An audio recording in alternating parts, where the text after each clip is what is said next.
welcome everybody to this, the whatever number it is, Virtual Storytelling Guild of the Northeast Storytellers Association. Is it an association? Is that what it's called, or just Northeast Storytellers? Okay. I'm sorry, what did you say? I'm sorry, I'm writing to Denise. Okay. A guild. Guild. Well, it is the virtual guild of that fine organization. So, just to let you know, we are recording this because it says recording up there in the corner. And so if you don't want to be recorded, if you're in the witness protection program, the storytelling witness protection program, then let us know. Anyway, so we should have 5 tellers by the time we're done. Everybody gets about 15 minutes. And if your story goes longer than 10 minutes, we will just cut down the discussion time. So with that, Chris, are you going to be the timekeeper, or should I do it? I'll time. Okay, Chris will be timekeeper for us. And we're going to start. The order that I have of tellers is Sara, then MaryAnn, then Ernie. Denise will be 4th, assuming she shows up. And Carolyn will be the final teller.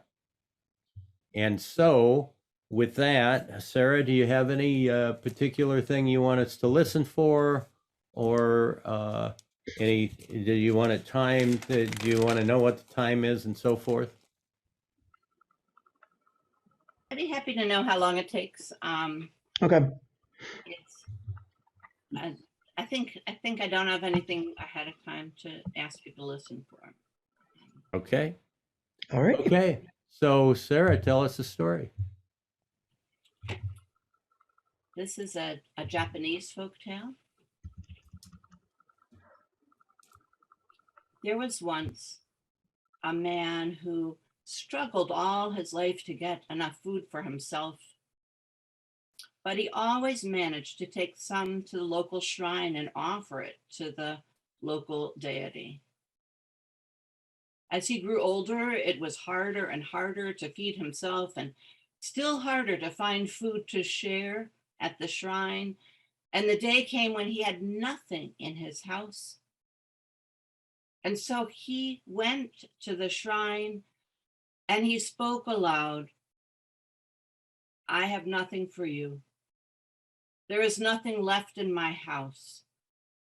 All I have to offer is myself." And he heard a voice. Old man, you are a good person. I do not want to take you, I want to give to you." And suddenly he saw before him a red hood, a little like the hoods that people would put over the statues of the foxes that led up to this shrine of the rice god. This is a magic hat. Wear that hood when you want to hear the sounds of living creatures talking to one another. It will surprise you what they say. Well, he thanked the god, and he took this red hood and went on his way. It had been a long trip to go from his home to the shrine. It used to take much less time, but now it took him a long time to get there. And he was getting quite tired, so he sat and leaned back against a tree. And he saw a crow fly from the direction of the sea, and another fly from the direction of the forest. And they settled together. And he thought, this is my chance to test this red hood that the deity gave to me. And so he put it on.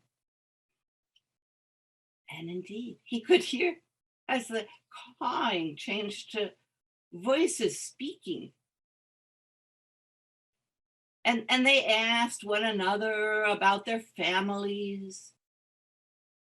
And then the crow from the forest said, "There is a strange thing happening in the village near where I have been spending my time. I newly arrived in that place, but apparently 6 years ago, the rich man in the village built a guest house in the place where the tree of his garden stood. Was a great old camphor tree. And he had his workmen cut through the trunk of the tree, but they left the roots in the ground and built over them. And so the tree never died. And it continues to send out shoots, but the gardeners just cut them back. It is neither alive nor dead. And it is so angry to be left in this state that its anger has spread into the house itself. It has sent a curse over the rich man, who also for 6 years has been lying between life and death." "Oh," said the crow from the ocean, "and no one has realized this?" "No," said the crow from the forest. "Human beings are very stupid." And they both flew back to their own homes. The old man thought, this may be a way that I can help myself, help the old man, help the camphor tree. And so he made his way to that village.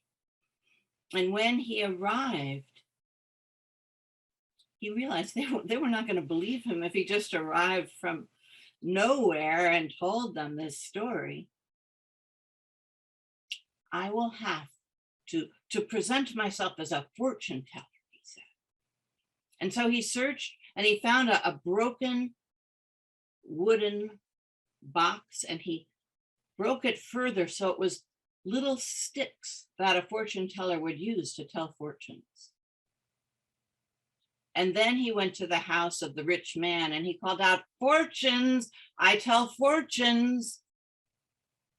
And the old man waited, and the wife of the rich man came running out. "Oh, do you tell how to cure someone who has been sick? My husband has been sick for 6 years, neither getting well nor dying. Do you think you could help us?" And the old man threw his sticks and he said, "Oh, you have a guest house that you built 6 years ago?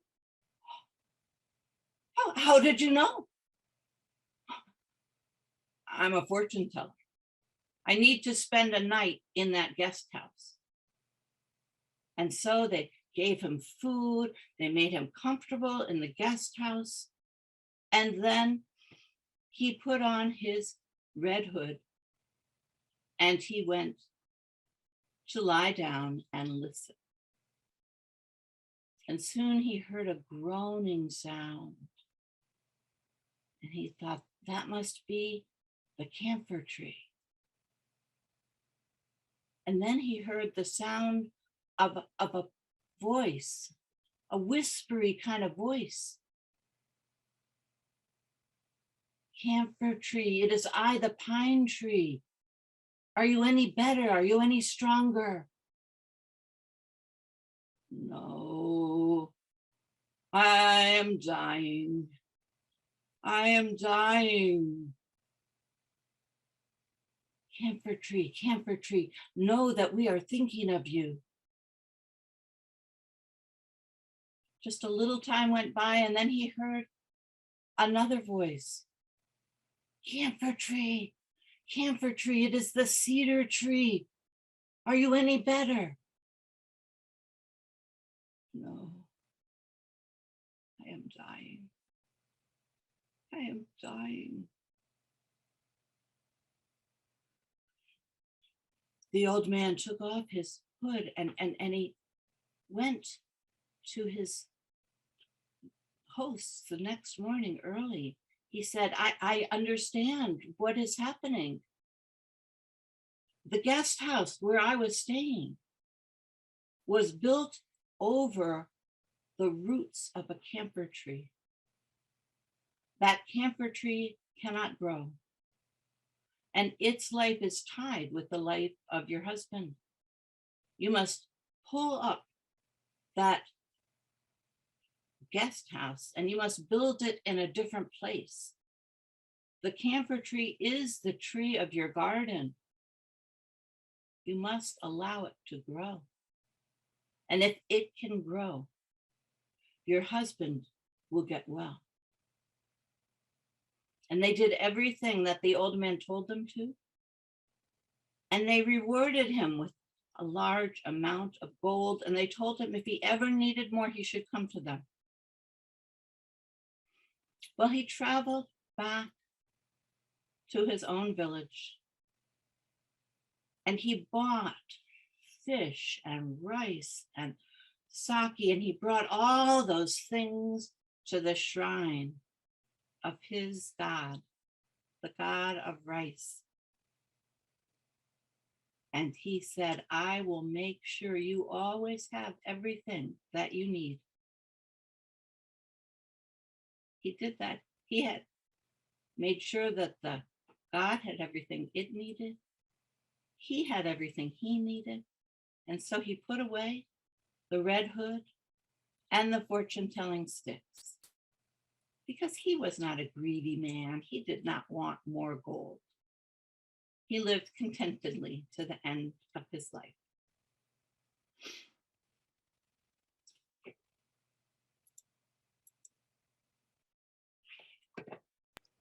Ten minutes. Very nice. Thank you. Okay, Comments? I really wanted to put the hood on, but I didn't do it the first time, and then I couldn't do it later. But I wasn't 100% sure if that gesture would have worked, or if it was better just to describe that he put the hood on. I think it would have worked just fine. Did it work okay without the gesture? Yes. Yes. Yeah, I didn't have any No. problems with. Steve, you could stop pinning me. I could.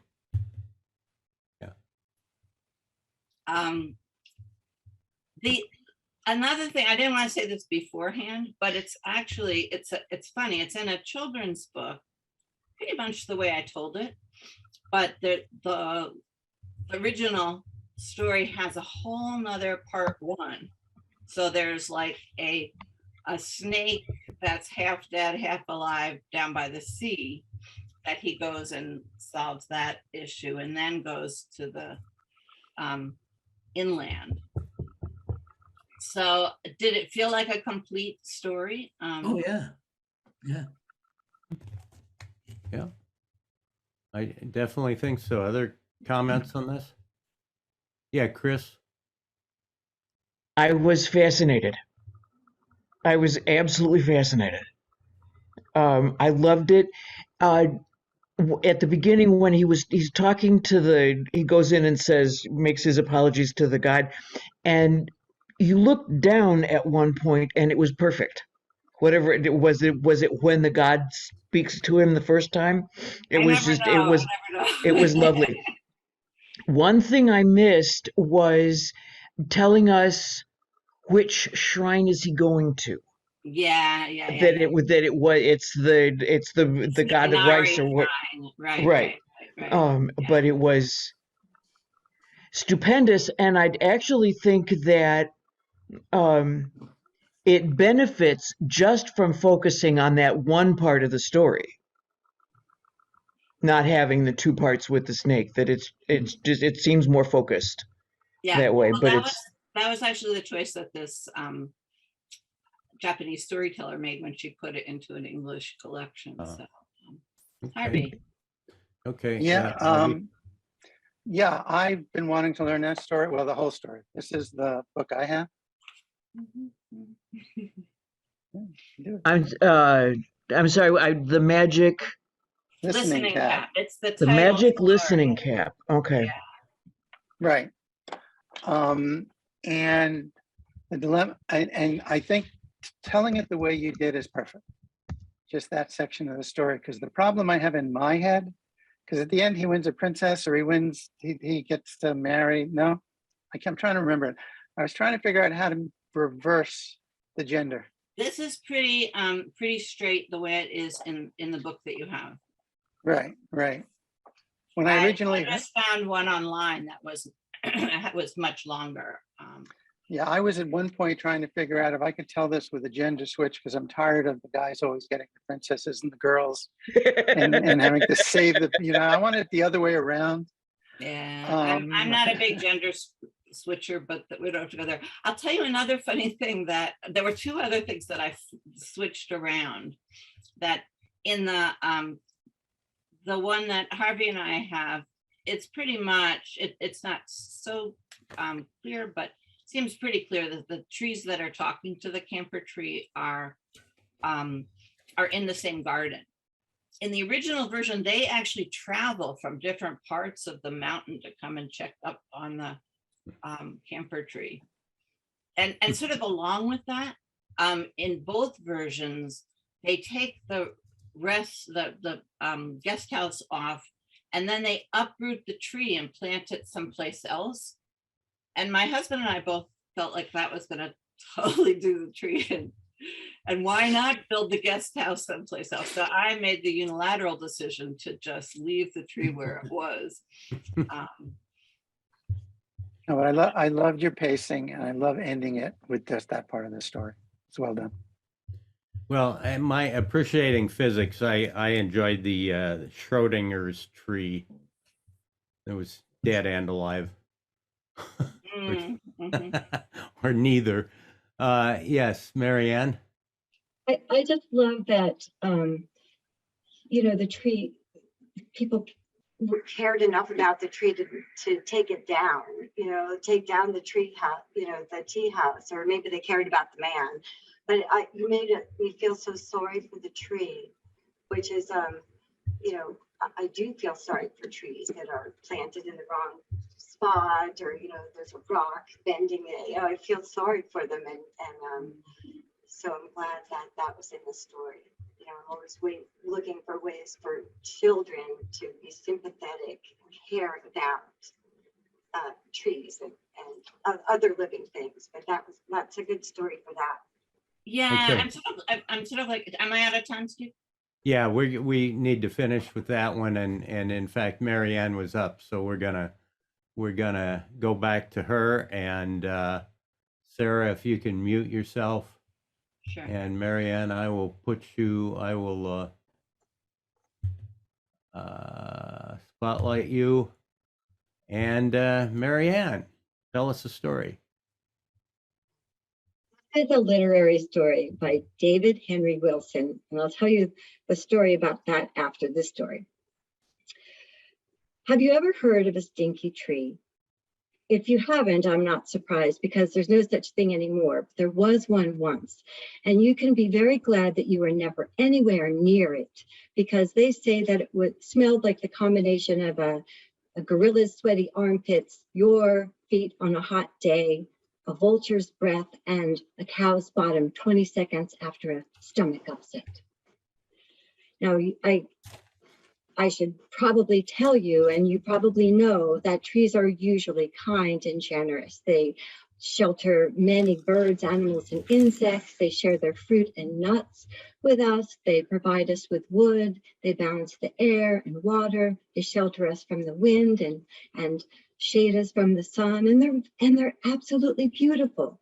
But this tree, this dinky tree that I'm going to tell you about, started out as a perfectly normal tree with blossoms in the spring and fruit in the summer. But for some reason, one Monday morning, it woke up and decided to be unreasonable, disagreeable, selfish, and nasty. It shook its leaves and woke everybody up and said, "Why should I share my fruit with all of you birds and animals and insects? It's my fruit. I grew it. It belongs to me." And why should I put up with all of you crawling around, munching my leaves and twittering and flying around and bothering me, crawling up and down inside my bark and burrowing under my roots? Well, I'm private property. I belong to me, and you're all trespassing. And so I want you all to get out. And they all looked at the tree and said, "What? We live here. This is our home." And she said, "Wrong. You did live here and it was your home, but it's not anymore. You're all trespassing now. Go away." But where shall we go? That's my concern. My only concern is me now. Buzz, squeak, crawl, and fly off. And so they all did. They all went away from that selfish tree and went to the next clearing and had a conference about what to do. "What shall we do? Who?" said an owl. "I shall just go nuts," said the squirrel. I'm hungry already," said a caterpillar. And a cat who was going by said, "Wow, if there's no nest to be found in a tree, oh, you can nest on the ground." And that all was very dangerous, and that's probably why the cat suggested it. They looked around at the neighboring trees and they all seemed to be filled up. But then, unfortunately, the other trees were sympathetic and they started rummaging around their branches looking for spaces that were available, and pretty soon offers started to come in. "I'll take one," said the plum. "Well, I've got room for two," said the yew. "I could take three," said the maple tree. "Well, I've got room for four," said the sycamore. "I can take five," said the chive. And they all looked at the chive and said, "Wait a minute, you're not a tree, you're an herb." And the chive said, "I know, but I rhyme with five." Well, ignoring him, they kept looking, and the date took 8, the pine took 9, and the grand prize winner was the evergreen, who took 19. And eventually, all of the birds and animals and insects that had been chased away by the selfish tree found new homes in other trees. But they weren't happy about the tree's behavior. They thought that such selfishness should not be ignored. And so they all met again the next day, deciding on how to punish that selfish tree.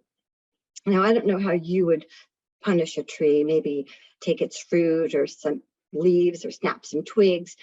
But the punishment that they came up with was something that they could all take part in. You see, animals and birds and insects, they have to eat and drink just like us. And just like us, they have to get rid of the waste that they can't digest. Now, normally they just let it drop wherever they happen to be, which is why when you're walking along innocently in your yard, you might step on something brown and smelly, or worse yet, have something dropped on your head. But the animals decided that the only place that they were going to leave their droppings was on the selfish tree. The selfish tree was to become the forest toilet. Now, word spread around, and it didn't take long before everyone started using the tree for their droppings. And the tree, didn't like it. He said, what's going on? Oh, how rude. Oh, you picked that up. You turned around and you picked that up. Oh, don't you dare. Oh, who raised you anyway? But the thing about trees is they can't run away and they can't defend themselves. So he had to stand there and take his punishment. And the longer the punishment went on, well, it didn't take long before it was covered with a thick coating of brown and white, very smelly muck. And he got stinkier and stinkier, and so they began to call it the stinky tree. Now, the longer the punishment went, the stinkier it got. And it was unpleasant, but it wasn't so bad for the birds because they could just fly up higher and just let it drop and then fly off. But the other animals had to scurry up, hold their nose, do their business, and run away as fast as their legs could carry them. The tree couldn't stand it eventually and said, oh, yuck, oh, please, oh, no more. Please stop. I'm sorry for my behavior. I'll never be selfish again. I promise. And he even promised to take back all the birds and animals and insects that he had chased away. But who would want to live in such a stinky tree? Nobody. And even though the tree had apologized for his bad behavior, Well, everybody got in the habit of using him as the toilet, forest toilet. And so habits are hard to break, aren't they? And so it continued and it got stinkier and stinkier. But the problem with this punishment was that the stink didn't just stay around the stinky tree. It spread and spread and spread throughout the woods until finally everyone was holding their nose and longing for the days of stinklessness. So how did that problem get solved? How did the smell go away? How is there no stinky forest now or stinky tree? Well, the problem was solved by two household pests that a lot of people think are useless. But there are certain flies and certain beetles that are absolutely brilliant at stink removal. And how do they do that? Well, they lay their eggs in dung. And you might think that that's a terrible place to lay eggs. But when you think about it, who would want to eat eggs covered in dung? Would you? And so that's probably a very safe place to lay their eggs because it would be safe from predators. And when the eggs hatched and the larvae came out, well, what did they eat? They ate the dung. Now you would think, oh, yuck, who would want to eat that? What larvae would? And there again, who would want to take food away from them? And so they could eat and eat undisturbed to their heart's content. And that's what they did. They laid their eggs, the larvae hatched, they ate and ate till they got nice and fat. And the more they ate and the fatter they got, the more the muck disappeared, and so did the smell. And eventually, the tree was all cleaned up and smelled perfectly normal again. And all the birds and animals and insects moved back in, and the tree was very happy about it and very polite to them from then on. And so that is why if you go into the woods today, you wouldn't know which one was ever the stinky tree. The only trace that remains is the name that they gave the tree when the flies and beetles moved in. Because even now, when we say we have to go to the bathroom, we sometimes say we have to go to the larva tree.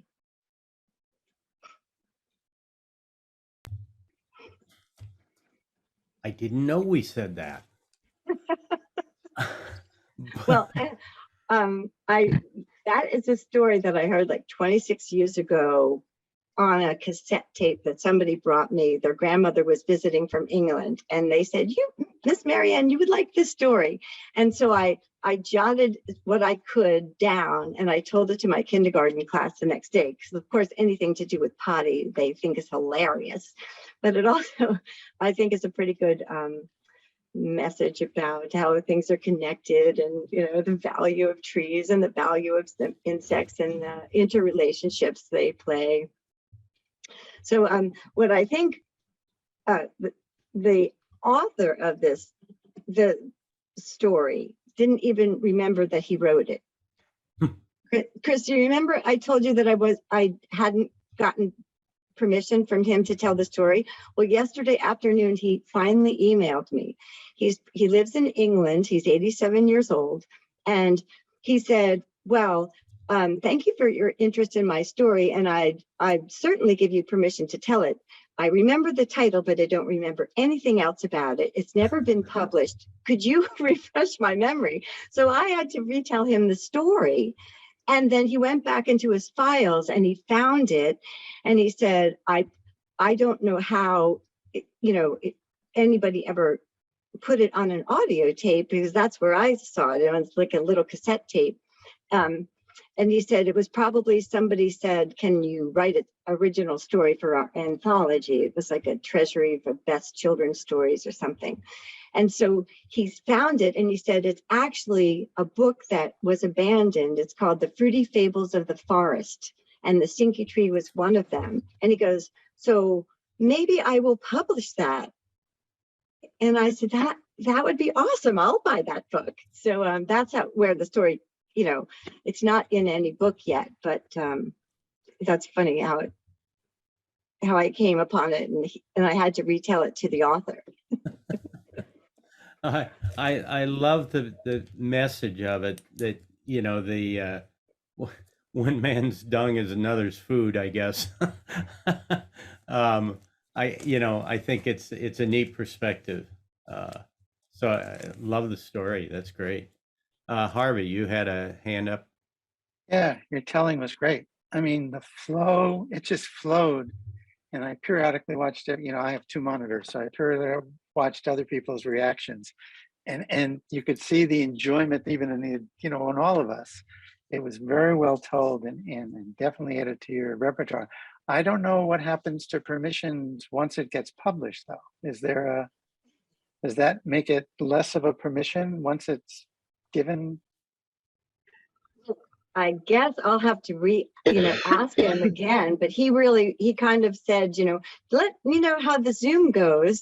So I'll tell him that you liked his story and that, you'd be interested in hearing more maybe from Well, him. you probably should mention that it's been recorded here. So, because that's. Yeah, I did tell him that. Oh, okay. Yeah.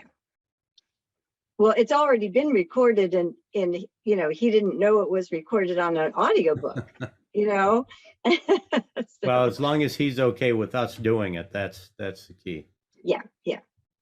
And Chris said that it's not going to be out. I mean, it's not for profit. I'm not going to sell this story before he does, right? Well, and our recordings and even this group is not really out and out public. No. So. But I'm certainly glad that you got a hold of him and the whole exchange there. But I agree with Harvey. It was a marvelous telling. Thank you. And you saw me giggling the whole way through. It was lots and lots of fun. And I liked that you didn't go really overboard with any of the characterizations, and it was just enough. Sorry, I'm going to turn my microphone off because the cat is complaining at me and I don't know why. Yeah. Well, I love the strategic stepping out of the story to say, well, yeah, chive's not a tree, but it rhymes with 5. That's fun. Well, thank you, everyone. We are at 12:40, which is 15 minutes in. Kurt, if you want to do a real quick comment, then we'll move on to the next. Okay, just a couple of things really quickly. First of all, when you opened and said this was a literary work, I was not expecting the direction or the subject matter, so thank you for that. Second of all, yes, I did think it was really an excellent telling, and I especially liked that you didn't use a ton of gestures, but the gesture for the tree I thought worked really well. When the tree was speaking, just kind of creating that canopy over your head. Nice work there. And I also really liked the rhymes. I thought that fit nicely. And I'll cut short here so we can move on. Okay, if you have any additional questions, please, or comments, please put them in the chat. Okay, Ernie, you are up. Thank you. Is my microphone better now, Steve? Good. Yes, it's fine. Well, when I first saw the invitation to come to the group, it says Stories Connect. Now, my story certainly connected with me to the history of England. Have any of you ever been to Stratford-upon-Avon? Anyone been to Stratford? Yeah, I have. Great. Well, some of you may or may not know that I have had the opportunity to be a guide around one of the most haunted houses in England, based in Stratford. And it was while I was taking people around that house that I came across some facts about Shakespeare, which I'd perhaps like to tell you. Now, first of all, Stratford. Those of you who do come to Stratford, do you realise that about 800 years ago, Stratford was a Saxon little village with the name Stret coming from the Saxon and Ford coming from the Saxon. So Stret was street and Ford is the bridge over a river. So you're actually coming to a street with a bridge over a river. But of course, Stratford's grown a lot more since then. And it was, in fact, quite an important street with a bridge over the river because it linked Oxford with Warwick, or Banbury, sorry, Banbury with Warwick, a big trade route. But while I was going around the house, as I say, I saw some facts about Shakespeare that I thought may be interesting. His date of birth, no one knows it. Although he was baptized on the 24th of April, 1564. He was in fact baptized Julius Johannes Shakespeare. I didn't know that. And when he was a few months old, the plague struck Stratford. One of the times it did in those times. Fortunately, he was the son of an alderman. So his house was large enough to contain the family during a plague, because what happened to the other people was that the family were all put into a house. The door was nailed shut, a barrier put across the door and a red cross marked. And then in 14 days after they did that, they opened the door and anyone who was still left alive was allowed to walk free. A little bit like herd immunity, you might say. And that's why often people who were still locked into their house would throw their babies down to the people walking around. So in the hope that they could at least get them out of Stratford. But because Shakespeare was the son of an alderman, his house contained many rooms, which allowed him some freedom. Now, one of the stories about the house was that it was built next door to the house of another tradesman who was quite rich, and Shakespeare's father and the tradesman often had disputes about various things. And at one time, his father showed a cantankerous side by ordering a cartload of manure and having it dumped outside of the door of the opponent next door. So it shows you that Shakespeare grew up with quite a cantankerous family anyway. Now, he was married at 18 to a woman of 26, while he was engaged to another woman. Of course, the lady he was engaged to was Anne Hathaway. Now, the point is, when they married, Anne was pregnant. But being the daughter of the local landowner, it looks as if she was, although not an attractive woman, probably a more acceptable woman for the Shakespeare family. She was the daughter of a local landowner. Now, the pregnant woman, or the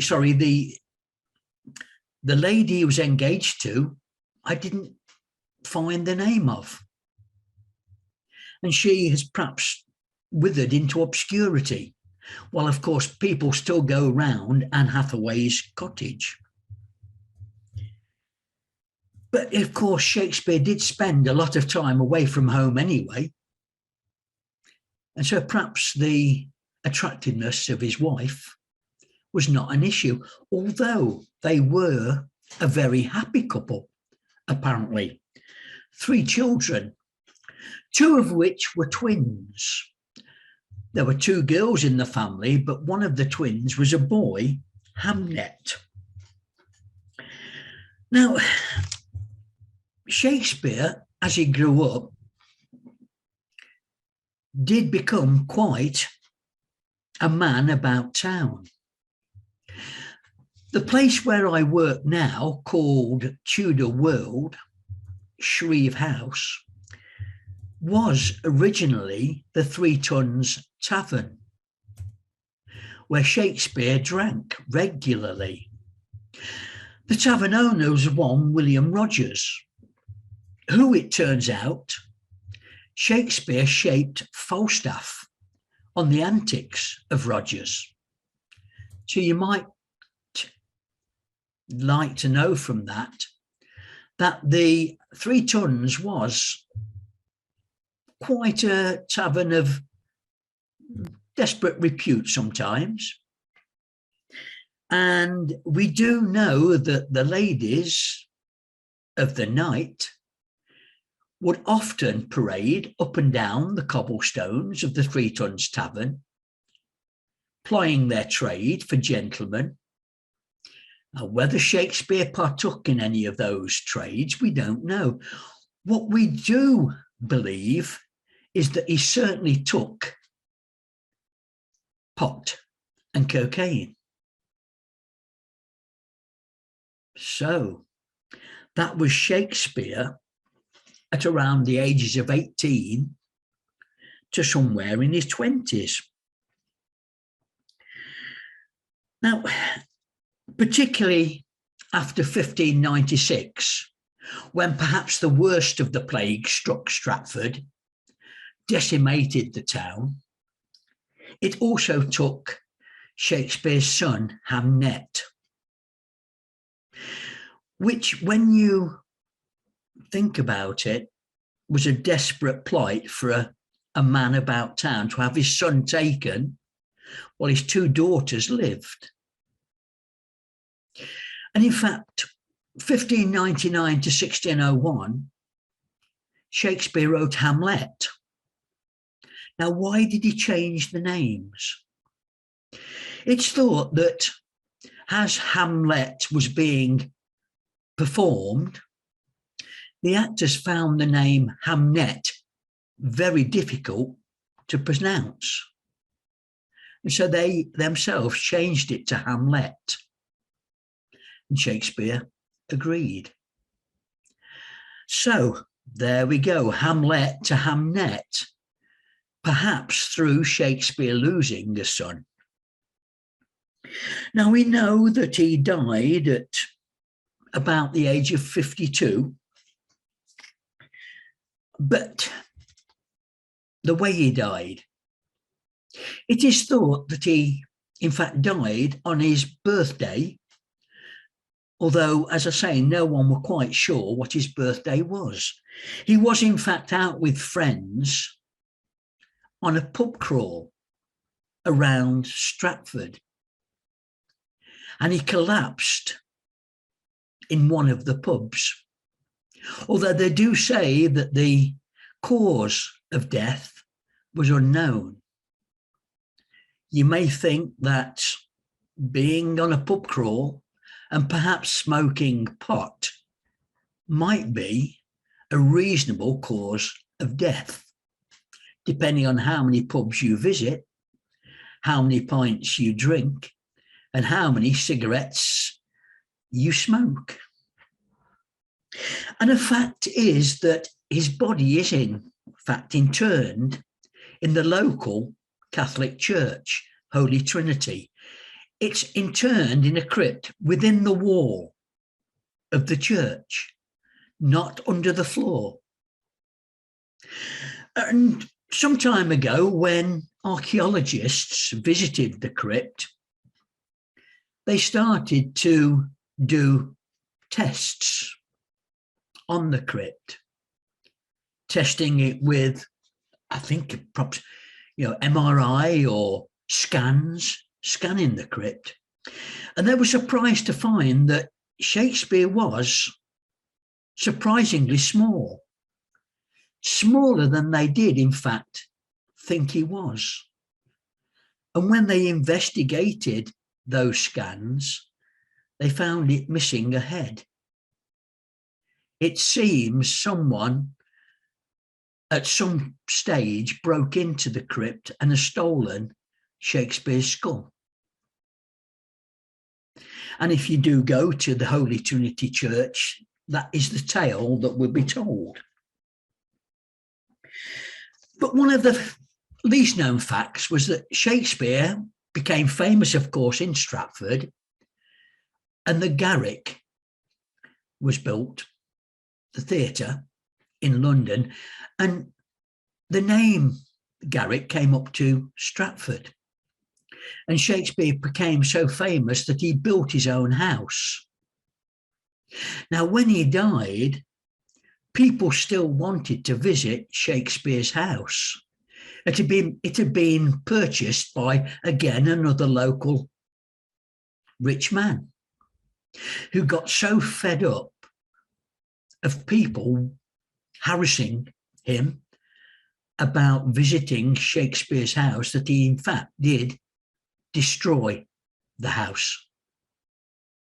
As you go on to the Shakespeare tour in Stratford, the tour guide will tell you to the empty plot of land where Shakespeare's own house stood. And so, ladies and gentlemen, they are just a few of what I think may be unknown facts about Shakespeare. Thank you.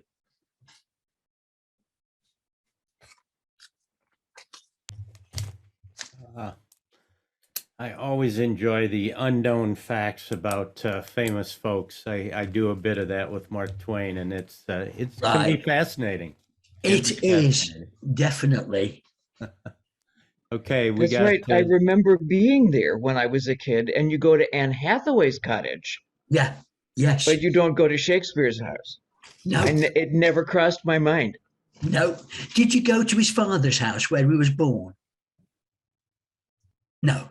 Well, that's in Stratford as well. So that our tour takes people. The first visit is to Shakespeare's house in Stratford. Well, I was there in 1962. So, Well, I assume the house was still there, though, Chris. So, Okay. But yes. Any other quick comments for Ernie? If I could just say, if any of you do visit Stratford, write down the name Tudor World. It's a 15th century house, which was once the Three Tons Tavern. And then in the fire of 1596 after the plague, it was built again in brick. And it was the billet for the parliamentarians and the royalists in the Civil War. A fascinating house. Okay. Yeah, Chris. as a performance piece, though, Ernie, Yeah. it was a little. Mhm. Do you know that it doesn't? Right. That you might want to start. I don't know. Just give it I'll some work kind of on it. structure. I'll work on it, Chris. Yeah, but all of that stuff is fascinating. That was the first time I've told it, so I will work on that. Thank you. All right. Sounds good. Okay. Quickly, Quinn. I think as a stage performance piece with some moving about the stage and some Yes. gesture, it would fit splendidly. But one-on-one as a face, yeah, I agree with Chris. But I think it's an awesome story. I'll work on that. Yeah, I Thank you. do like that stuff. It's good to inject some life into it. Yeah. Yeah. Okay. So the lineup now is Carol and then Beverly. And so, Carol, are you ready to rock and roll here? You're muted. Okay. You mean me? Yes. Carolyn. Sorry, Carolyn. So here she is, Carolyn Ostrander. Please tell us a story. So I'm not a skilled storyteller by any means, and I'm wasting precious seconds telling you that. But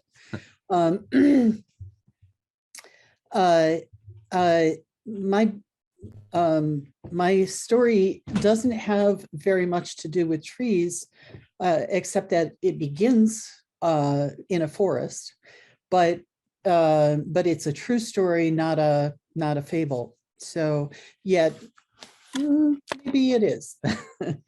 Okay, so we were in the woods. We were in a cabin in the woods. And we had gone there together, my husband and some of his high school buddies, my son, our very big dog. and myself, and we had all crammed into a station wagon and a very small pickup truck to get there with all of our stuff. And it was only the first morning after our arrival when the phone, and there was a phone in the cabin, rang. And my mother said, "Your aunt died on Thursday and your father hasn't said one word since then. Can you please come?" This was Saturday. And I said, "Yes, I'll be there right away." But I was actually 4 hours away and in the woods. And we had this problem because we had only 2 vehicles and all of us and all of our gear. And so there wasn't any way to put all the gear and all the people into either the pickup truck or the station wagon alone. And so those people who were staying behind, somebody had to come with me in the little pickup. Nobody wanted to go. And especially nobody wanted to go to a funeral. And my son was the top of the list to take his hand down. And so it ended up that I took the big dog, who took up about as much space as an adult, and we drove. And we drove from Pennsylvania up toward New York State, where my family lived. And a few miles north of the state line, a 17-year-old on his first drive without parents after getting his license, with his best buddy in the car beside him, dropped something on the floor of the car and in a panic bent to pick it up while driving at 60 miles or something above that an hour, came over into our lane and hit us head on the passenger side of the truck. And the truck spun and it spun and it came to rest and was jutting out into the oncoming traffic lane. But we were, but we were safe and nothing too bad had happened. And except that I had heard my dog yelp. And then I said to myself, well, that wasn't too wham. And one of the oncoming cars wasn't able to stop in time and slammed directly into my door. And I felt my ribs break. So I didn't feel that I could move. And my dog was rigidly upright on the bench seat of the truck. And one of the people in one of the cars who'd seen it stopped and came to my door. And he said through the open window, "Ma'am, are you all right?" And I said, well, I think my ribs are broken, but I'm okay. But my dog has been injured and I need you to call a vet. Can you call a vet? And he said, "A dog in an accident? I've never heard of that before. I don't know what to do." And I said, "Call a vet." So he called the state troopers. And the trooper came and he came to my window and he said to me, "Ma'am, are you all right?" And I said, "I think my ribs are broken, but my dog is hurt and I need you to call a vet. Will you call a vet?" And he said to me, "A dog in an accident? I've never heard of that before. I don't know what to do." And I said, "Call a vet." And he called the ambulance. And an EMT came to the side of the car and he said to me, "Ma'am, are you all right? Can you move your legs? Can you move your head?" And I said, "Well, I'm pretty sure my ribs are broken, but my dog is injured and I really need you to call a vet. Will you call a vet for me?" And the EMT said, "A dog in an accident? I've never heard of that before. I don't know what to do." And I said, "Call a vet." So they put me on a backboard and they put me in the ambulance and they took me away. But as they were leaving, the EMT called the fire department. And the fire department came after I was gone, and they had to use the jaws of life to get the dog out. In fact, his spine was snapped in more than one place, and he was paralyzed. But because they were firemen and they'd never seen a dog in an accident before, they didn't know what to do, and they didn't know that they should muzzle him. And he bit a fireman. So he was then considered a dangerous animal. They took him to a veterinary hospital, but he was on watch because, he might be dangerous. Well, my husband and my son and our friends all came up, and they called my parents, and my parents came down, and my father started talking again. And I was in the hospital for several days, and the dog was taken to the veterinary hospital at Cornell near us, a big university hospital for a veterinary thing. And he had many surgeries. And my husband came to see me twice in the week that I was in the hospital, and he went to see my dog every day. Then they brought me home, and I had a walker, and I had a hospital bed in our living room because I couldn't climb stairs, and there was, all of this stuff. Our dog was in the hospital for a long time after, and eventually did come home, and he was paralyzed. But I tell you that story so I can tell you this one. While I was in the hospital bed, strange things happened at night in our house. I kept hearing fizzing sounds and bubbling sounds and gurgling sounds. And it went on all night. And it went on all day too, I realized, but nobody else could hear it because they were busy moving around and doing things. And it wasn't that loud. But it went on and on and on for days and days. And I started to ask questions. And I asked this person and I asked that person. And finally, someone said to me, well, maybe it's something to do with your well. So you should probably ask the water conditioner people who manage your water, because we had a well drilled and the well had gone wrong. They had drilled too far and they had gotten down into brackish water, and we had salt, we had iron, we had clay, all kinds of things that had to be taken out of the water and treated, and it was all very complicated. And they came and they said, oh, it's nothing to do with us. We don't know what to do. We can't imagine what could be happening. And then one of them said, unless you've got gas in your well, and he laughed. And then he left. And so I called my brother, who was a hazardous waste engineer, and asked him, if you had gas in your well, what would it be like? And he said, well, it would fizz and it would gurgle, and it would interact with the chemicals in your conditioning system, and it could cause cancer, and it could explode your house. And so you should, if you find out that there's gas in your well, any person would turn off their hot water heater and turn off their stove. You couldn't boil it because a spark might set it off. You couldn't use the hot water heater in case a spark there set it off, so you would have to have, cold showers or not bathe and not cook. It would be a disaster. So, but he also advised me that I could have my fears eased if I called the electric and gas company, and they sent out a truck. And they were interested because they wanted to know that it wasn't their line.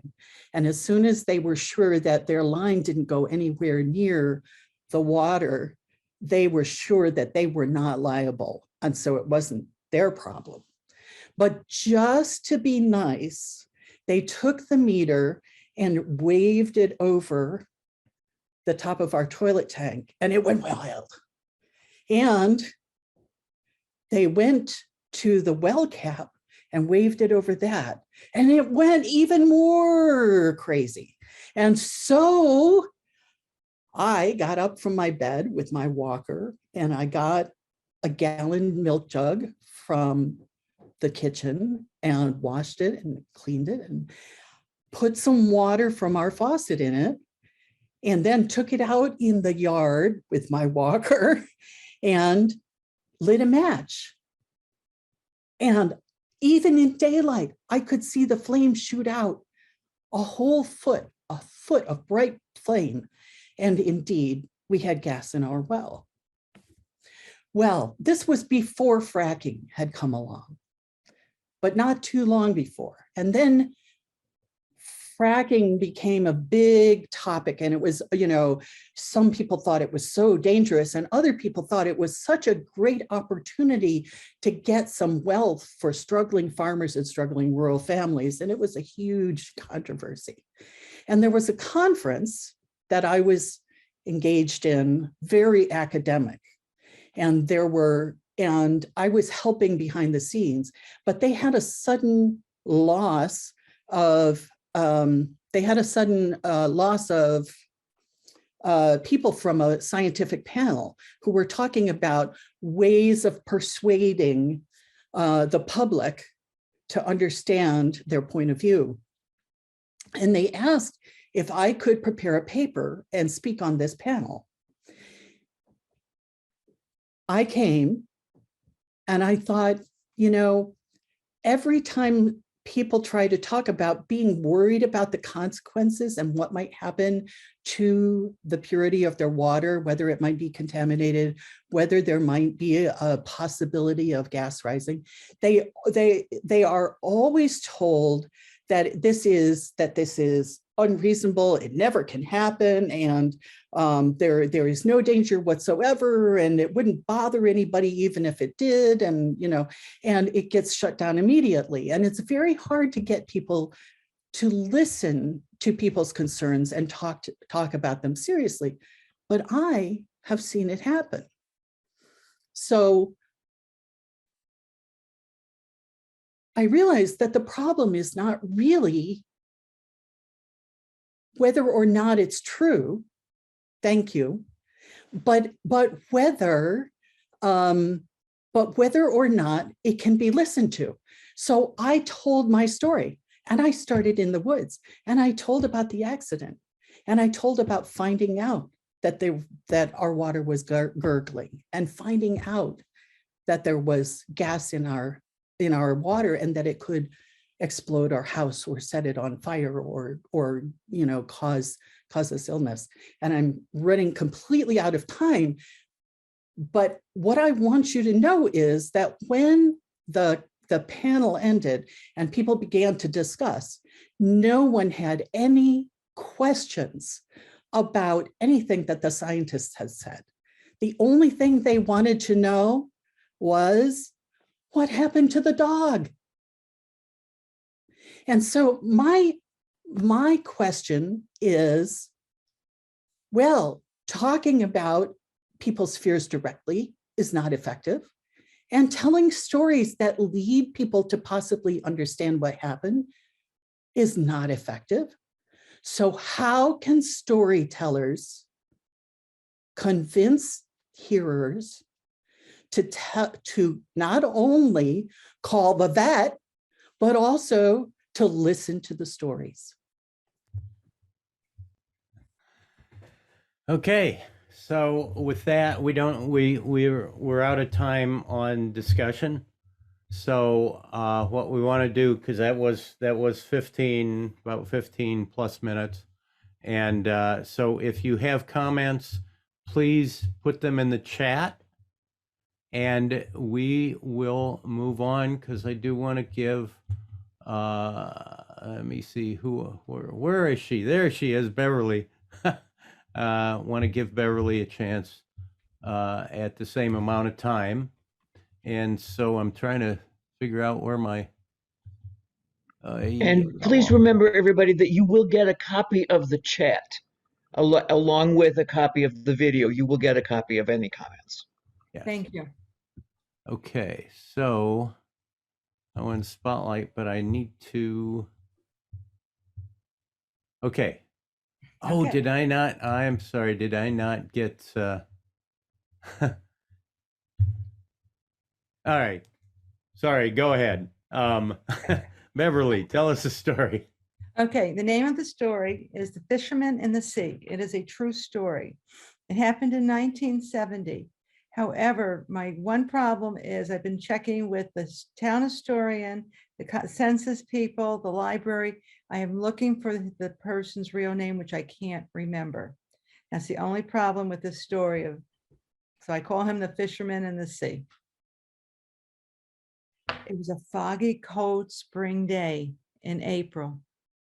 I had borrowed my teacher's car at college, and I was told by my teacher, go to the end of the highway leading out of Southampton till you come to the ocean, and you will see a sign there which says Montauk Point.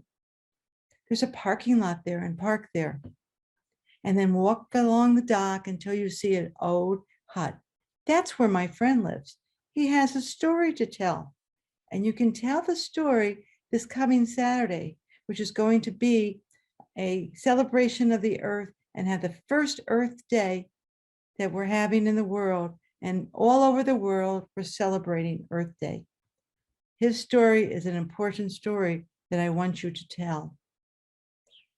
So I started walking down this old dock. There was some boards missing. I kept looking down because I didn't want my foot to go in and get wet with the ocean underneath. The fog was coming in, and now it was starting to rain.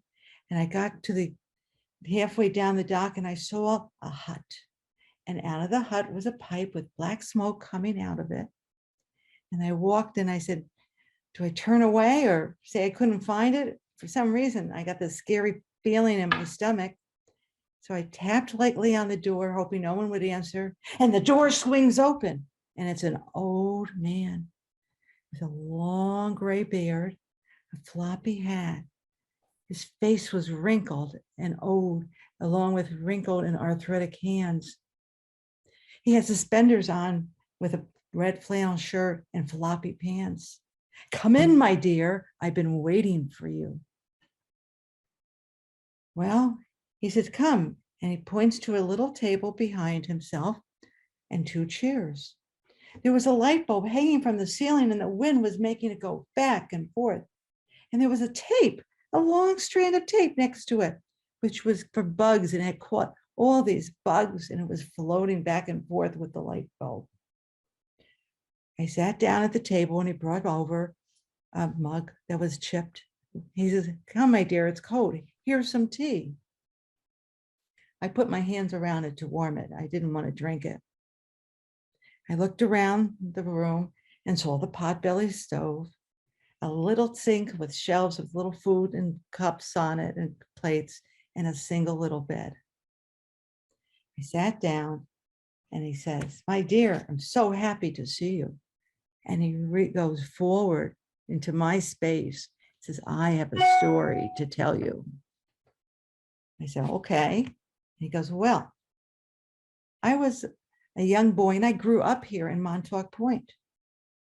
When I was 15 or 16, I loved to hang around the fishing boats, and they let me help, and they taught me about the nets and the ropes, and I learned so much from them every time I went. I didn't really like school. So one day they said, we're going to Europe. That's where we make our living. We go over, and near the coast, we find fisheries, and we take them fish and bring them from port to port. And then we finally come back here. Would you like to come with us? And I said, I'd love it. I didn't even tell my mom. Off I went with them, and I became a fisherman for life. In the beginning, we would sail the ocean, and the water was clear. We see the dolphins coming out of the water and the whales, and we saw so many other beautiful things around and in the ocean. And then when we get to the European coast, their fathers, who had all been fishermen, knew where all these fisheries were. There were thousands and thousands of fish. And when they went, they knew where along the coast to find them. They would not overfish because they wanted to come back and find more fish the next time they visited the area. And then they went from port to Scotland, to England, to Germany, to Spain, to France, all along, up and down for months. And they would stay in the ports for a couple days sometimes and get to know the people and tour around and get to see Europe. But he said that something happened. Horrible things happened. We started seeing nets in the water, then plastic and garbage from ships. For miles and miles, the garbage was piling up year after year after year. We smell the stench miles before we would even see the garbage of the dying fish and animals that were caught in the garbage of the nets and the plastic. And when we went to the fisheries, we couldn't find some of them. Or if we did, there weren't enough fish to know that we could catch. The fisheries were dying out too. Someone had to do something about it, he said. And no one was. So I had an idea, said the fisherman. I started going to the local pubs or city halls or the government or the kings or the queens, anybody who would listen to me about the problem that the oceans were having and that the environment of the oceans were being ruined and overfished. Come, my dear, let me show you something. I'm going, where are we going? It's a little hut. And he took me over to the pot-belly stove. Look at that picture. There's me. That's the royal family of the Queen of England. And they're giving me an award. And see, it's hanging around my neck in the picture. They honored me. They honored me because I was trying to save the oceans, and people were being educated because of me to know what was happening and to think of ideas of how to solve the problem. And he toured me around the hut. And on the walls were all the places he had been honored. And he had pictures of him and people and congratulating him and giving him, ribbons and you name it. And he said, I started at something by teaching them what was happening.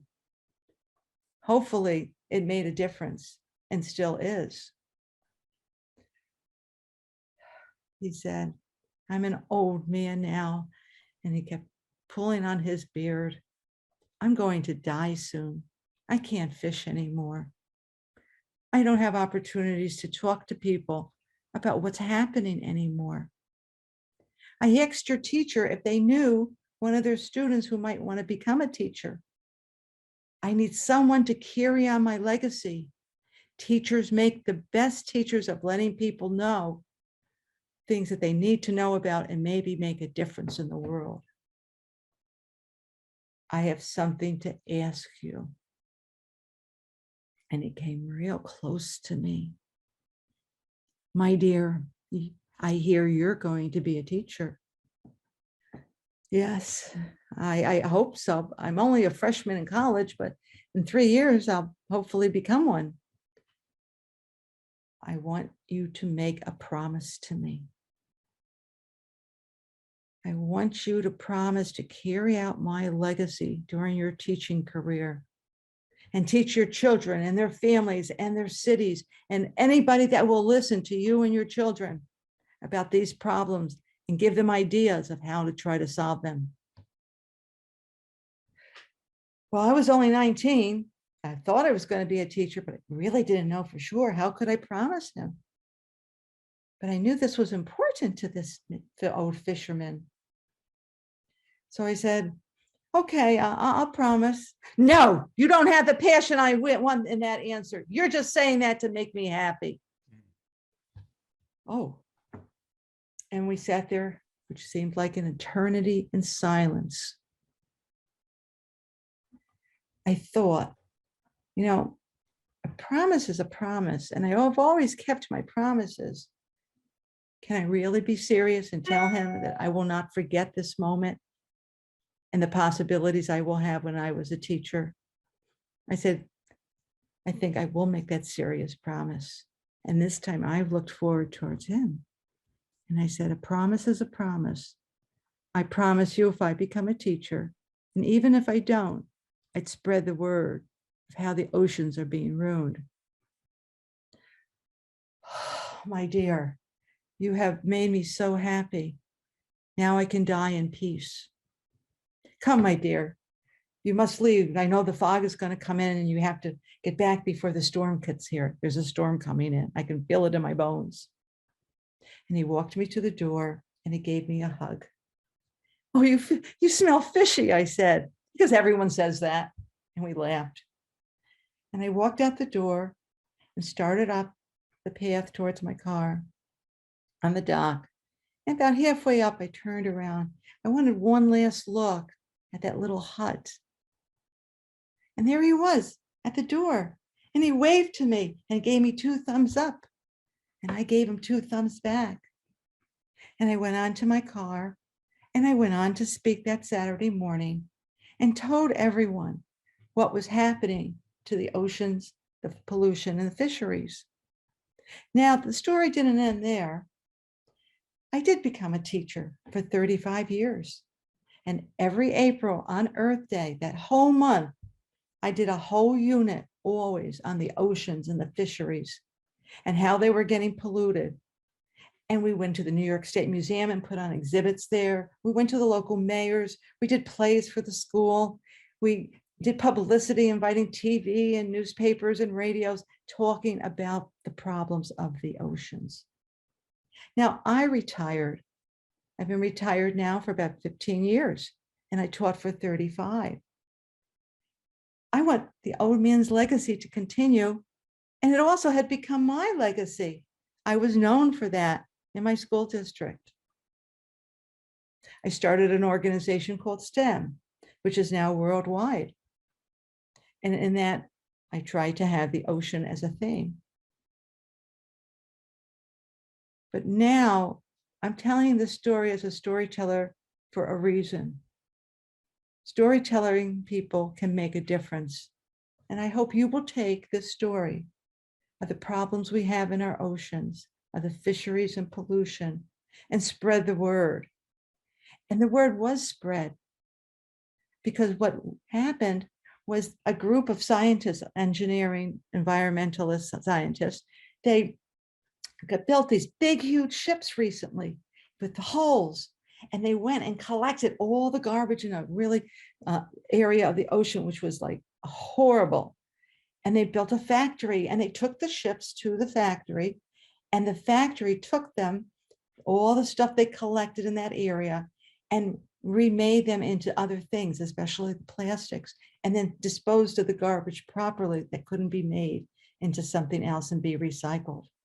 And it was so successful. About 5 more fleets of these boats have just been ordered to go out in the oceans and start cleaning them up. So spread the word. This is something that will mean a lot to the old fisherman in the sea and his legacy, and now mine as well. Thank you. Well, thank you. The power of storytelling to make a difference. I assume that you're going to be involved with Earth Up. That's the convention on the National Storytelling. I no? applied for it. They did not accept my story. Oh. They did not. I did not know the name of the person. Ah. And I've been calling the and also they thought that it had to be more scientific. Ah. Well. So so I just tell the story around the world. I went to Australia last night, and I went to India the night before for Eric Miller, and I tell the story around the world. So I'm still carrying out the message of the old fisherman. Yeah. Well, there's, a lot of different directions to tell stories about the earth. And you know what? Everyone keeps asking me, are you telling that story there? Oops. And I have to be honest, so. Okay. Well, thank you for the story. Comments? I'm not seeing. Harvey has his hand up. Okay, I got my wrong view on, so I gotta see. Got it. Here we go. Okay, go ahead, Harvey. I think I've heard you tell this before, but it's a great story, and it has a great message.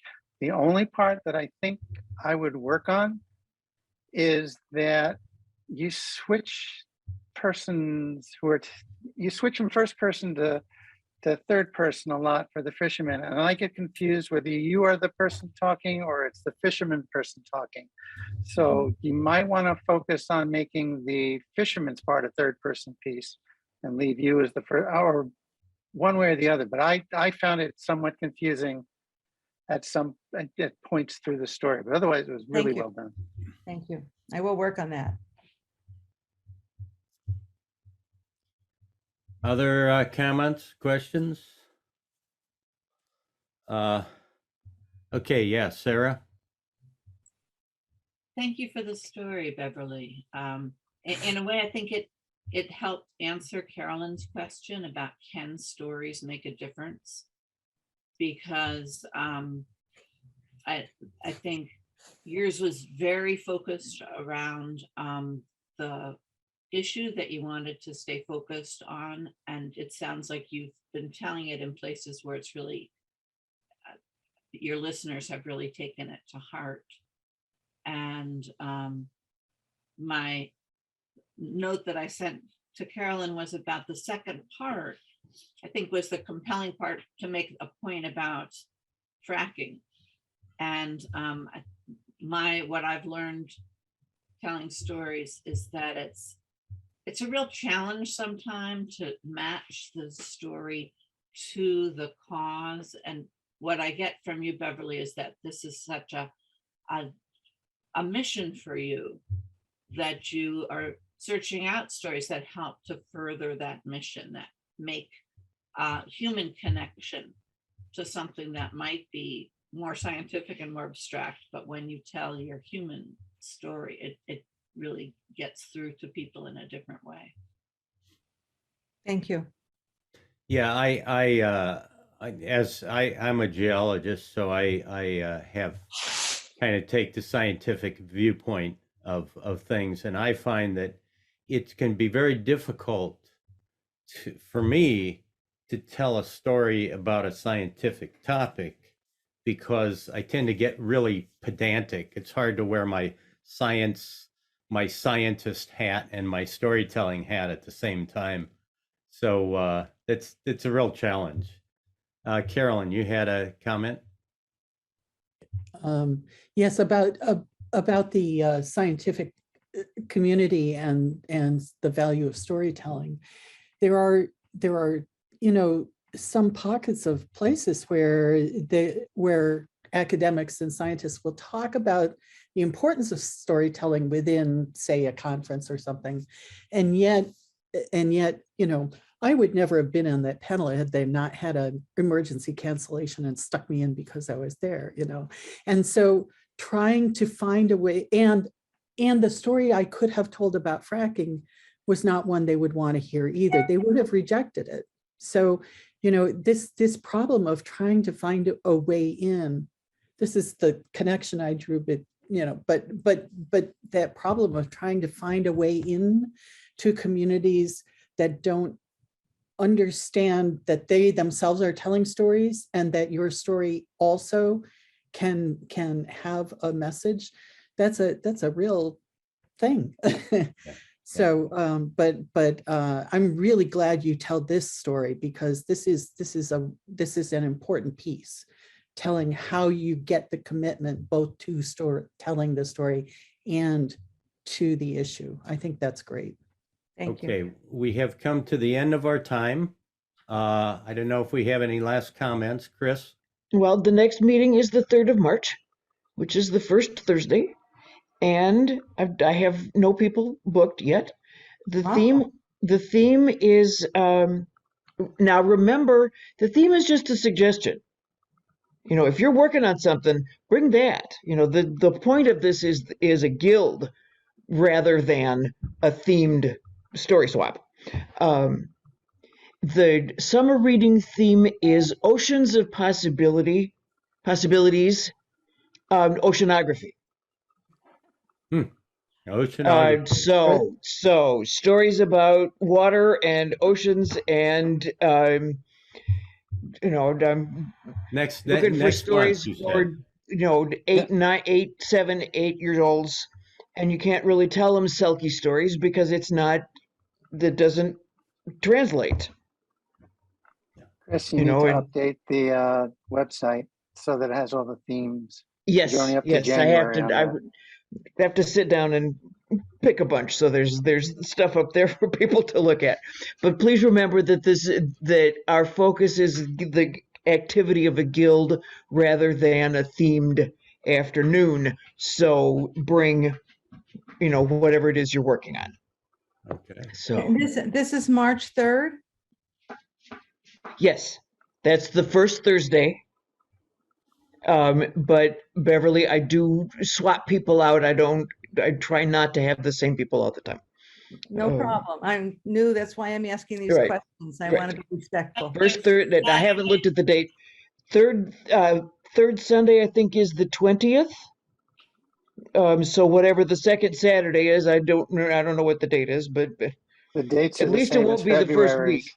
Are the themes all the same for all 3 dates in the month of March? Yes, yes. Thank you. Okay. I'll Okay. learn. Yeah, I'll can learn. you Thank imagine me you. picking Thank 3 you themes very every much. month? I'd go crazy. Thank you, everybody, for coming. Thanks for the stories. Here's you. Crow. Yep, Sorry see you next month. we weren't able to get to you, but it's great to see everybody. Great to hear the stories. I'm Thank not you all okay, very much. Steve. Okay.